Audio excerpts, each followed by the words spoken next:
ఈ film OTT గానీ, లేదంటే థియేట్రికల్ సేల్స్ అవి మీకేమైనా ఐడియా ఉందా? సార్ కంఫర్టబుల్ ప్రొడ్యూసర్స్ అనేది? కళ్యాణ్ గారి షూటింగ్ అంతా అయిపోయిన తర్వాత నెట్ఫ్లిక్స్ వాళ్ళు కథ వింటారు అన్నారు బిఫోర్ టేకింగ్ ద రైట్స్.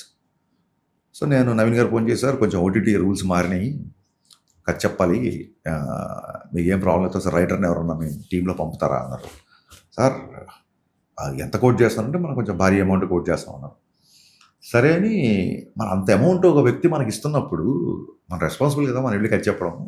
నేనే వస్తాను సార్, రైటర్లు ఎవరు వద్దని చెప్పేసి అప్పుడు షూటింగ్ ఇలాగ అయిపోయింది కాబట్టి కళ్యాణ్ గారిది నేను అంటే మన ఇప్పుడు ఈ తెలుగు పంచ్ డైలాగులన్నీ వాళ్ళకి చెప్పామనుకోండి గబుక్కున వాళ్ళకి అర్థం కావు. సో విజువల్ ప్రజెంటేషన్ ఎలా ఉంటుంది, నేను హిందీలో నరేష్ చేస్తాను, ఇంగ్లీష్లో నరేష్ చేస్తున్నాను, బట్ డైలాగ్ ట్రాన్స్లేషన్ చేసరికి ఎంతో కొంత జనరేషన్ లాస్ ఉంటుంది కదా.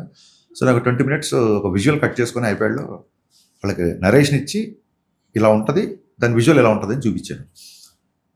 ఒక 5 minutesలో డీల్ క్లోజ్ అయిపోయింది నాకు తెలిసి. నేను చూపించిన తర్వాత సార్ మేము ప్రొడ్యూసర్తో 5 minutes మాట్లాడతాను, నేను 5 minutes బయటకు వచ్చి కాపీ దిగా నేను వచ్చి డీల్ క్లోజ్ అయింది అన్నారు.